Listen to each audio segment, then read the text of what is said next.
It is certainly true that much in the intellectual life of the present makes it difficult for one who is seeking the truth to accept spiritual, scientific, theosophical insights. And what has been said in the essays on the Lebensfragen der Theosophischen Bewegung, vital questions of the theosophical movement, can be taken as an indication of the reasons which exist especially for the conscientious seeker of truth in this respect. Many statements of the scientist of the spirit must appear entirely fantastic to him who tests them against the certain conclusions which he feels obliged to draw from what he has encountered as the facts of the research of natural science. To this is added the fact that this research can point to the enormous blessings it has bestowed and continues to bestow on human progress. What an overwhelming effect is produced when a personality who wants to see a view of the world built exclusively on the results of this research can utter the proud words. For there lies an abyss between these two extreme conceptions of life, one for this world alone, the other for heaven. But up to the present day, traces of a paradise, of a life of the deceased, of a personal God, have nowhere been found by human science, by that inexorable science which probes into and dissects everything, which does not shrink back before any mystery, which explores heaven beyond the stars of the nebula, analyzes the infinitely small atoms of living cells as well as of chemical bodies, decomposes the substance of the sun, liquefies the air, which will soon telegraph by wireless transmission from one end of the earth to the other, and already today sees through opaque bodies, which introduces navigation under the water and in the air, and opens new horizons to us through radium and other discoveries. This science which, after having shown the true relationship of all living beings among themselves and their gradual changes in form, today draws the organ of the human soul, the brain, into the sphere of its penetrating research. Prof. August Farrell, Leben und Tod, Life and Death, Munich, 1908, page 3. The certainty with which one thinks it possible to build on such a basis betrays itself in the words which Farrell joins to the remarks quoted above. In proceeding from a monistic conception of life, which alone takes all scientific facts into account, we leave the supernatural aside and turn to the book of nature. Thus, the serious seeker after truth is confronted by two things which put considerable obstacles in the way of any inkling he may have of the truth of the communications of the science of the spirit. If a feeling for such communications lives in him, even if he also senses their inner well-foundedness by means of a more delicate logic, he can be driven toward the suppression of such impulses when he has to tell himself true things. First of all, the authorities who know the cogency of positive facts consider that everything, supersensible, springs only from daydreams and unscientific superstition. In the second place, by devoting myself to these transcendental matters, I run the risk of becoming an impractical person of no use in life. For everything which is accomplished in practical life must be firmly rooted in the ground of reality. Not all of those who find themselves in such a dilemma will find it easy to work their way through to a realization of how matters really stand with respect to the 2 points we have cited. If they could do it, with respect to the first point they would, for instance, see the following. The results of the science of the spirit are nowhere in conflict with the factual research of natural science. Everywhere that one looks at the relation of the two in an unprejudiced manner, there's something quite different becomes apparent for our time. It turns out that this factual research is steering toward a goal which in a by no means distant future will bring it into full harmony with what spiritual research ascertains in certain areas from its supersensible sources. From hundreds of cases which could be adduced as proof for this assertion, we shall cite a characteristic one here. In my lectures on the development of the earth and of mankind, it has been pointed out that the ancestors of the present-day civilized peoples lived in a land area which at one time was situated in that part of the surface of the earth which today is occupied by a large portion of the Atlantic Ocean. In the essays from the Akasha Chronicle, it is rather the soul spiritual qualities of these Atlantean ancestors which have been indicated. In oral presentations also has often been described how the earth's surface looked in the old Atlantean land. It was said that at that time the air was saturated with water mist vapors. Man lived in the water mist, which in certain regions never lifted to the point where the air was completely clear. Sun and moon could not be seen as they are today, but were surrounded by colored coronas. A distribution of rain and sunshine, such as occurs at present, did not exist at that time. One can clairvoyantly explore this old land. The phenomenon of the rainbow did not exist at that time. It only appeared in the post-Atlantean period. Our ancestors lived in a country of mist. These facts have been ascertained by purely supersensible observation, and it must even be said that the spiritual researcher does best to renounce all deductions based on his knowledge of natural science, for through such deductions his unprejudiced inner sense of spiritual research is easily misled. With such observations one should now compare certain ideas toward which some natural scientists feel themselves impelled at present. Today there are scientists who find themselves forced by facts to assume that at a certain period of its development the Earth was enveloped in a cloud mass.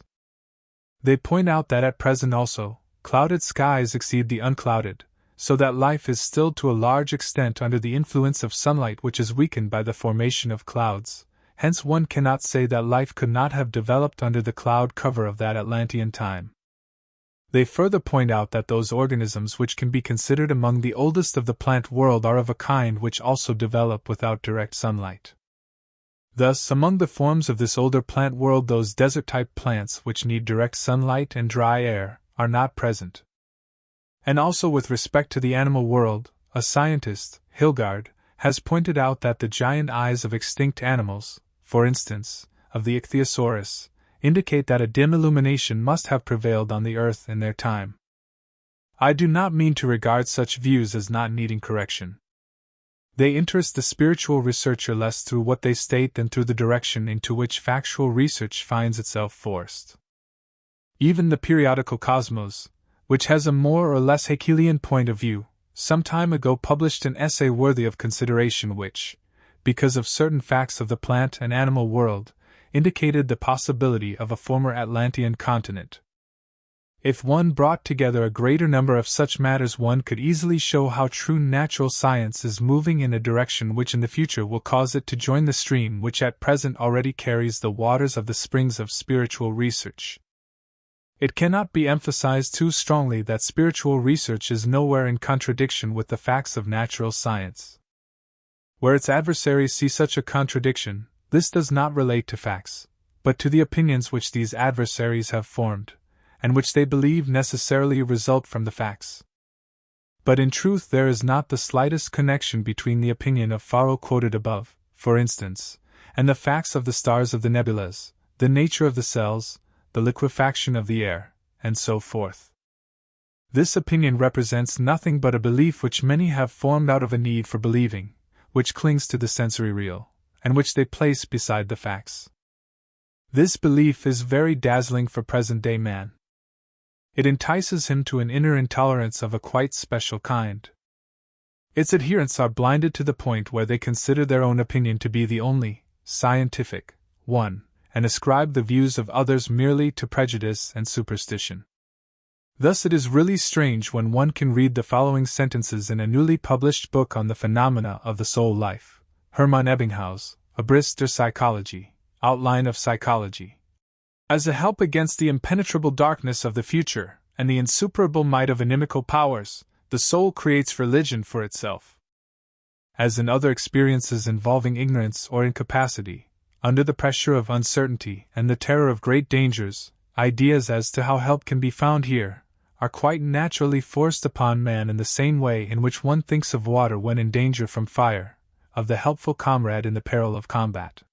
In the lower stages of civilization, where man still feels himself to be quite impotent and to be surrounded by sinister dangers at every step, the feeling of fear, and correspondingly, the belief in evil spirits and demons naturally entirely prevail.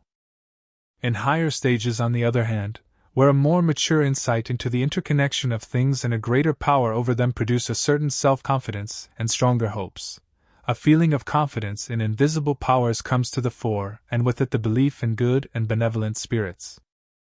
But on the whole, both fear and love, side by side, remain permanently characteristic of the feeling of man toward his gods, except that their relation to one another changes according to the circumstances. These are the roots of religion. Fear and need are its mothers, and although it is principally perpetuated by authority once it has come into existence, still it would have died out long since if it were not constantly being reborn out of these two. Everything in these assertions has been shifted and thrown into disorder, and this disorder is illuminated from the wrong points of view. Furthermore, he who maintains this opinion is firm in his conviction that his opinion must be a generally binding truth. First of all, the content of religious conceptions is confused with the nature of religious feelings. The content of religious conceptions is taken from the region of the supersensible worlds. The religious feeling, for example, fear and love of the supersensible entities, is made the creator of this content without further ado, and it is assumed without hesitation that nothing real corresponds to the religious conceptions. It is not even considered remotely possible that there could be a true experience of supersensible worlds, and that the feelings of fear and love then cling to the reality which is given by this experience, just as no one thinks of water when in danger from fire, of the helpful comrade in the peril of combat, if he has not known water and comrade previously. In this view, the science of the spirit is declared to be daydreaming because one makes religious feeling the creator of entities which one simply regards as non-existent. This way of thinking totally lacks the consciousness that it is possible to experience the content of the supersensible world, just as it is possible for the external senses to experience the ordinary world of the senses. The odd thing that often happens with such views is that they resort to the kind of deduction to support their belief which they represent as improper in their adversaries. For example, in the above-mentioned work of Farrell the sentence appears, "Do we not live in a way 100 times truer, warmer, and more interestingly when we base ourselves on the ego, and find ourselves again in the souls of our descendants, rather than in the cold and nebulous fata morgana of a hypothetical heaven among the equally hypothetical songs and trumpet soundings of supposed angels and archangels, which we cannot imagine, and which therefore mean nothing to us? But what has that which, one finds warmer, more interesting, to do with the truth? If it is true that one should not deduce a spiritual life from fear and hope, is it then right to deny this spiritual life because one finds it to be cold and uninteresting? With respect to those personalities who claim to stand on the firm ground of scientific facts, the spiritual researcher is in the following position. He says to them, "Nothing of what you produce in the way of such facts from geology, paleontology, biology, physiology, and so forth is denied by me. It is true that many of your assertions are in need of correction through other facts. But such a correction will be brought about by natural science itself. Apart from that, I say, yes, to what you advance. It does not enter my mind to fight you when you advance facts. But your facts are only a part of reality. The other part are the spiritual facts, through which the occurrence of the sensory ones first becomes understandable. These facts are not hypotheses, not something which, one, cannot imagine, but something lived and experienced by spiritual research. What you advance beyond the facts you have observed is, without your realizing it, nothing other than the opinion that those spiritual facts cannot exist. As a matter of fact, you advance nothing as the proof of your assertion except that such spiritual facts are unknown to you. From this you deduce that they do not exist and that those who claim to know something of them are dreamers and visionaries. The spiritual researcher does not take even the smallest part of your world from you, he only adds his own to it. But you are not satisfied that he should act in this way, you say, although not always clearly. One must not speak of anything except of that of which we speak. We demand not only that that be granted to us of which we know something, but we require that all that of which we know nothing be declared idle phantasms. The person who wants to have anything to do with such logic cannot be helped for the time being. With this logic he may understand the sentence, "Our I has formerly lived directly in our human ancestors, and it will continue to live in our direct or indirect descendants." Farrell, Leben und Tod, Life and Death, page 21. Only he should not add, "Science proves it," as is done in this work. For in this case science proves nothing, but a belief which is chained to the world of the senses sets up the dogma, that of which I can imagine nothing must be considered as delusion, and he who sins against my assertion offends against true science. The one who knows the development of the human soul finds it quite understandable that men's minds are dazzled for the moment by the enormous progress of natural science, and that today they cannot find their way among the forms in which great truths are traditionally transmitted. The science of the Spirit gives such forms back to mankind. It shows, for example, how the days of creation of the Bible represent things which are unveiled to the clairvoyant eye. A mind chained to the world of the senses finds only that the days of creation contradict the results of geology, and so forth. In understanding the deep truths of these days of creation, the science of the Spirit is equally far removed from making them evaporate as a mere poetry of myths, and from employing any kind of allegorical or symbolical methods of explanation. How it proceeds is indeed quite unknown to those who still ramble on about the contradiction between these days of creation and science. Further, it must not be thought that spiritual research finds its knowledge in the Bible. It has its own methods, finds truths independently of all documents, and then recognizes them in the latter. This way is necessary for many present-day seekers after truth. For they demand a spiritual research which bears within itself the same character as natural science. And only where the nature of this science of the Spirit is not recognized does one become perplexed when it is a matter of protecting the facts of the supersensible world from opinions which appear to be founded on natural science. Such a state of mind was even anticipated by a man of warm soul, who however could not find the supersensible content of the science of the Spirit. Almost 80 years ago this personality, Schleiermacher, wrote to the much younger Lukey, "When you consider the present state of natural science, how more and more it assumes the form of an encompassing account of the universe, what do you then feel the future will bring? I shall not even say for our theology, but for our evangelical Christianity.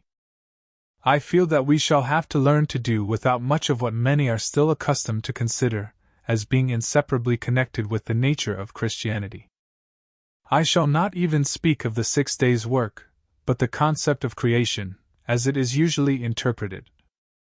How long will it be able to stand against the power of a world outlook formed on the basis of scientific reasonings which nobody can ignore? What is to happen, my dear friend? I shall not see this time, and can quietly lie down to sleep, but you, my friend, and your contemporaries, what do you intend to do?